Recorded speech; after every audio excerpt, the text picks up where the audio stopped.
வாழ்க அன்புடன் வளர்க நன்றி உணர்வுடன் மணிவண்ணன் பிரபஞ்ச சக்தி ஜேர்னி ஆஃப் சோல்ஸ் ஆன்மாக்களின் பயணம் அப்படிங்கிற இந்த புத்தகத்தை நம்ம தொடர்ந்து பார்த்துட்ருக்கோங்க.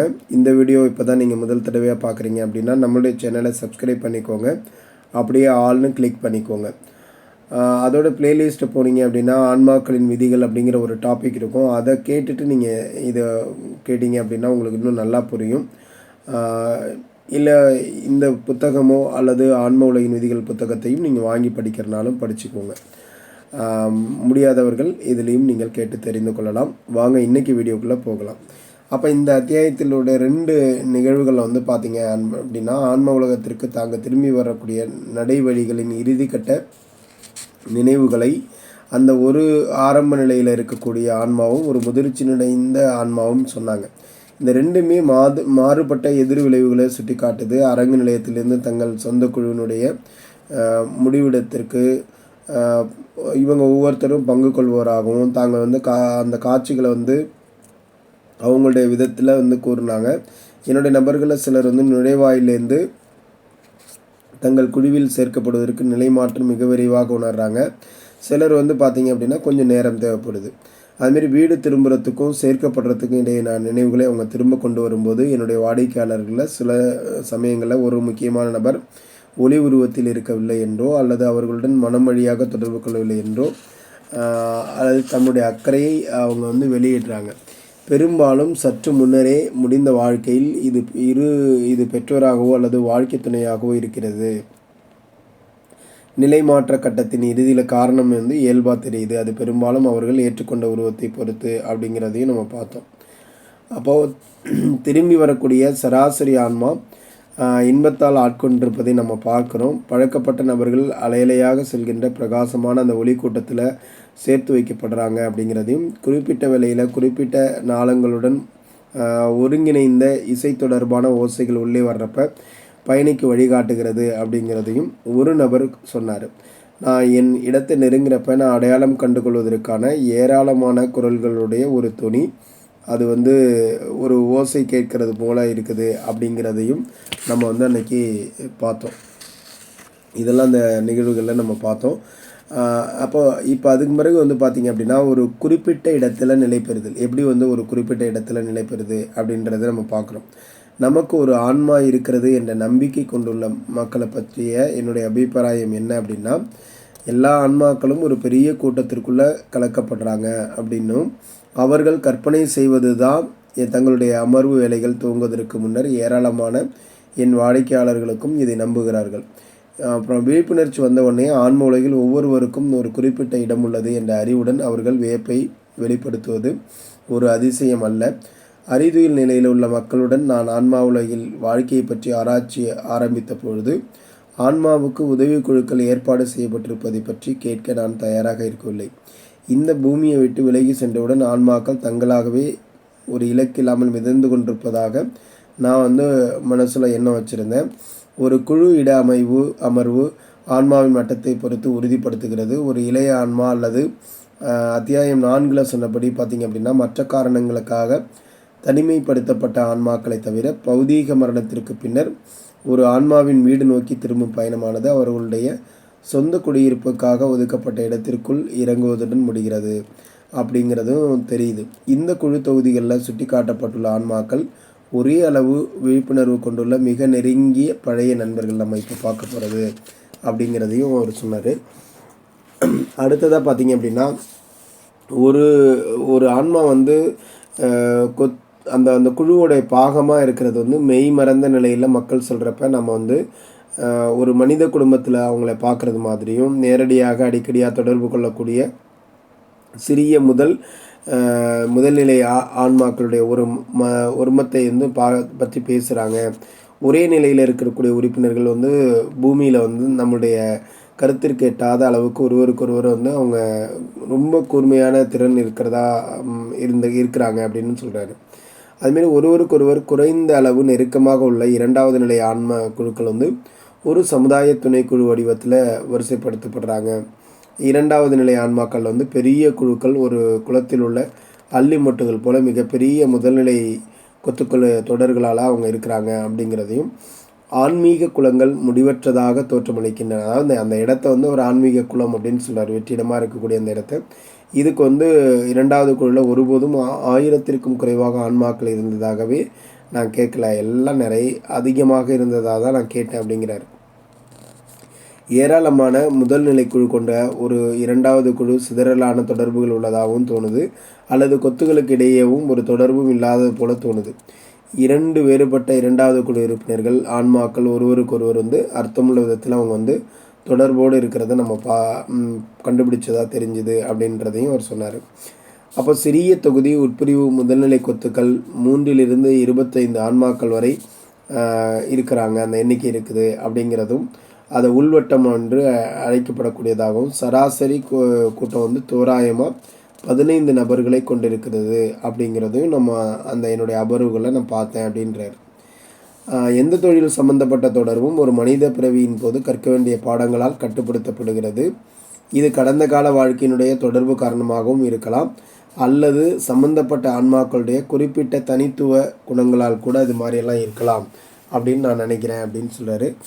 கொத்து குழுக்களில் வந்து பார்த்திங்க அப்படின்னா, அந்த குழுக்கள் வந்து கொத்து கொத்தாக இருக்குது அப்படின்னு சொல்கிறாங்க இல்லையா, அதில் வந்து பார்த்திங்க அப்படின்னா அந்த ஆன்மாக்கள் வழக்கமாக பூமியில் வாழ்கிறப்ப குறைந்த அளவே ஏற்படுது. உதாரணமாக உயர்நிலை பள்ளி சக வகுப்பாளன், ஒரு காலத்தில் நெருங்கிய நண்பன், ஆனால் நீ அவனை வந்து பழைய மாணவர் சந்திப்பில் மட்டும்தான் இப்போ பார்க்குற அப்படின்றாரு. ஒரே கொத்து குழுவில் உள்ள உறுப்பினர்கள் முடிவின்றி நெருக்கமாக ஒருங்கிணைந்திருக்காங்க. இந்த இறுக பிணைந்த கொத்துக்கள் பெரும்பாலும் பொதுவாக வந்து ஒரு ஒரு குறி இலக்குகள் கொண்ட ஒத்த நோக்கமுடைய ஆன்மாக்களை கொண்டிருக்கிறது. அவங்க அந்த இலக்குகளை ஒருவருடன் ஒருவர் சேர்ந்து நிறைவேற்றுறாங்க. வழக்கமாக அவங்க வந்து உறவினர்களாகவும் நெருங்கிய நண்பர்களாகவும் பூமியில் வந்து தங்களுடைய பிறப்பின் போது அவங்க வந்து சேர்ந்து வாழ்க்கைகளை தேர்ந்தெடுக்கிறாங்க. இந்த மாதிரி ஒரே கொத்தாக நெருக்கமாக இருக்கிற அந்த ஆன்மாக்கள், குழு ஆன்மாக்கள் தான் என்ன பண்ணுறாங்களாம் அப்படின்னா, இப்போ வந்து பூமியில் பிறப்பெடுக்கிறோன்னா ஒரே நேரத்தில் அவங்க பிறப்பெடுக்கிறாங்க. ஒன்றாவே பிறப்பெடுத்து அவங்க அந்த மாதிரி நண்பர்களாக தன்னை அடையாளம் கண்டுக்கிட்டு அவங்க வாழக்கூடியவங்களாக இருக்காங்க அப்படிங்கிறாரு. பொதுவாக அவங்களுடைய பெற்றோர்களுடைய ஆன்மாக்களை காட்டிலும் முந்தைய வாழ்க்கையில் இருந்த ஒரு நபரின் சகோதரனையோ அல்லது சகோதரியோ ஒரே கொத்துக்குழுவில் நான் அதிகமாக பார்க்க முடியுது. பூமியில் மரணத்திற்கு பின்னர் ஆன்ம உலகத்தோடைய நுழைவாயில்லை பெற்றோர்கள் நம்மை சந்திக்கலாம், ஆனால் ஆன்ம உலகில் அவர்கள் ஆன்மாக்களை நாம் அதிகமாக காண முடியாது. இந்த சூழ்நிலை முதிர்ச்சி காரணமாக இருப்பதில்லை. ஏன்னா ஒரு பெற்றோர் ஆன்மா வந்து தங்கள் குழந்தைகளை விட குறைந்த அளவு வளர்ச்சி அடைந்திருக்கக்கூடும். ஒரு கால அமைப்பில் சமகாலத்தவர்களாக இருக்கும் கூட பிறந்தவர்களுடைய சமுதாயம் சார்ந்த கல்வி பயில்றதிலே கூட இவ்வாறு ஏற்படுது அப்படின்னு சொல்கிறார். அதுமாதிரி நல்ல கெட்ட கர்மாக்களின் விளைவுகளுக்காக பெற்றோர்களே ஒரு குழந்தையின் முதலாவதான அடையாளம் கண்டுணர்வதற்கான உருவங்களாக இருந்தாலும், பெரும்பாலும் நம் வாழ்நாள் முழுவதும் நம் வாழ்க்கை துணைகள், சகோதரர்கள், சகோதரிகள், மேலும் தேர்ந்தெடுக்கப்பட்ட நெருங்கிய நண்பர்களுடன் நம் தொடர்புகள் நம் தனிப்பட்ட வளர்ச்சிக்கு அதிக அளவில் உதவுது. பெற்றோர்கள், அத்தை, சித்திகள், மாமா, தந்தை, சகோதரர், தாத்தா, பாட்டிகள், இந்த தலைமுறைக்கு நமக்கு வேறு வழிகளில் சேவை செய்வதன் முக்கியத்துவத்தை இது குறைக்கவில்லை அப்படின்னு சொல்கிறார். அதாவது அங்கே சில வரைபடங்கள்லாம் காமிக்கிறாரு. அதன் மூலம் அந்த ஆன்மீக அமைப்பை வந்து சுட்டி காட்டுறாரு, எப்படியெல்லாம் அந்த குழுக்கள் அமைஞ்சிருக்கு அப்படின்றத வந்து அவர் காமிச்சிருக்காரு. அதாவது வந்து இந்த ஏ அப்படிங்கிற அந்த குழுக்களை வந்து பார்த்திங்க வைக்க உள்ள ஆன்மாக்கள் நெருக்கமாக வேலை செய்யும். இருந்தாலும் முதலாவது 9, 10 இருந்த ஆன்மாக்களுக்கும் கூட வேலை செய்யக்கூடும் அப்படின்னு சொல்கிறாரு. அதுமாரி ஏபிசி அப்படின்னு பார்த்தீங்க அப்படின்னு சொன்னால் அது ஒரு படம் போட்டு காமிச்சிருக்காருங்க. அதில் வந்து என்ன அப்படின்னு கேட்டிங்கன்னா, ஒருவருக்கு ஒரு சின்ன தொடர்போ அல்லது தொடர்பு இல்லாமலோ இருக்கலாம். ஆன்மாக்களுக்கு இடையே நெருங்கிய தொடர்பு குழு தொகுதிகளில் வந்து இருக்க முடியும். அதாவது அந்த குழு வந்து தொகுதியாக இருக்கும். இப்போ குழுக்கள் ஆன்மா இருக்கு இல்லையா, அந்த குழு அதாவது கொத்து கொத்தாக அந்த சின்ன சின்ன ஆன்மாக்கள், அந்த ஆன்மாக்கள்ங்கிறதே நம்ம வந்து அது உருவம் இல்லாத தான் அந்த ஒளியாக இருக்கிறதுன்னு சொல்கிறோம். அது வந்து ஒரு கூட்டமாக இருக்குது அப்படிங்கிறது தான் அது குழுன்னு சொல்கிறாங்க. குழு ஆன்மாக்கள் அப்படின்னு சொல்கிறாங்க. அவங்க எல்லாம் ஒரே இடத்துல சேர்ந்து இருக்கிறாங்க அப்படின்றது தான் அவர் சொல்கிறாருங்க. அது மாதிரி இருக்கிறதா இந்த குழு தொகுதிகள் அப்படின்னு நம்ம சொல்கிறோம். இவங்க வந்து பௌதீக மரணத்துக்கு பிறகு ஒருவருடைய குழு தொகுதிக்கு மீண்டும் வர்றது அப்படிங்கிறது எப்படி நடக்குது அப்படிங்கிறத நம்ம பார்த்துட்டு இருந்தோம். இப்போ வந்து பார்த்திங்க அப்படின்னா நிகழ்வு 16 அவர் வந்து அரங்கு நிலையத்தை விட்டு சென்று உன் ஆன்மீக வேலைக்கு வந்து சேர்ந்ததும் நீ என்ன செய்கிற அப்படின்னு கேட்குறாரு. நான் என் நண்பர்களோட பள்ளிக்கு செல்கிறேன். நீ ஒருவித ஆன்மீக வகுப்பறையில் இருப்பதாக கூறுறியா? ஆம், நாங்கள் அங்கே படிக்கிறோம். நீ வந்து சேர்ந்த நேரத்திலேருந்து இந்த பள்ளி வழியாக எடுத்துச் செல். அப்போது தான் உனக்கு என்ன நிகழ்கிறது அப்படிங்கிறத நான் உணர முடியும்.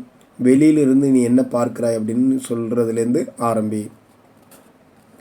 பெரிய செதுக்கப்பட்ட தூண்களோடு கொண்ட ஒரு முழு நிறைவான சதுர கிரேக்க கோயிலை வந்து ஒரு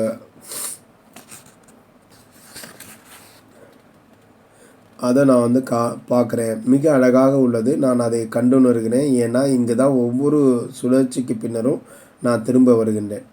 ஆன்ம உலகில் சிறப்பான கிரேக்க கோயில் என்ன செய்து கொண்டிருக்கின்றது? கிரேக்க நாட்டில் என் வாழ்க்கைகளிலிருந்து அது இயல்பாக தோன்றுகிறது என்பதை தவிர அவ்வாறு ஏன் தோன்றுகிறது என்று எனக்கு தெரியாது. சரி, நாம் தொடர்வோம். உன்னை சந்திக்க யாராவது வருகிறாங்களா? என் ஆசிரியர் கார்லா. அவள் உனக்கு எவ்வாறு தோன்றுகிறாள்? கோயிலின் வாயிலிருந்து வெளியே வந்து என்னை நோக்கி வருவதை நான் காண்கிறேன். ஒரு தேவதையாக, உயரமாக, நீண்ட தடங்களில்லாத தளர்ச்சியான மேலங்கி அணிந்து ஒரு தோல் உடையற்று இருக்கிறது. அவளுடைய முடி குவிந்து ஒரு தங்க பிடியால் இருக்கப்பட்டுள்ளது. அவள் என்னை நோக்கி வருகிறாள். நீ உன்னை நோக்கு. அதே உடைகளை நீ அணிந்திருக்கிறாயா? நாங்கள் அனைவரும் ஒரே மாதிரியாக அணிந்திருப்பது போல தோன்றுகிறது. நாங்கள் ஒளியுடன் மினுமினுக்கின்றோம். நாங்கள் மாறலாம். அவள் தோற்றத்தை நான் விரும்புகிறேன் என்று கார்லாவுக்கு தெரியும். மற்றவர்கள் எங்கே? கார்லா வந்து என்னை கோயில் பள்ளியில் அழைத்து சென்றுள்ளாள். நான் ஒரு பெரிய நூல் நிலையத்தை காண்கிறேன். மக்கள் சிறு கூட்டங்கள் அமைதியான துணியில் பேசி கொண்டிருக்கிறார்கள். மேஜைகளில் உணர்ச்சி அடங்கியிருக்கிறது. வெதுவெதுப்பான, எனக்கு மிகவும் பழக்கமான ஒரு பாதுகாப்பான உணர்வு.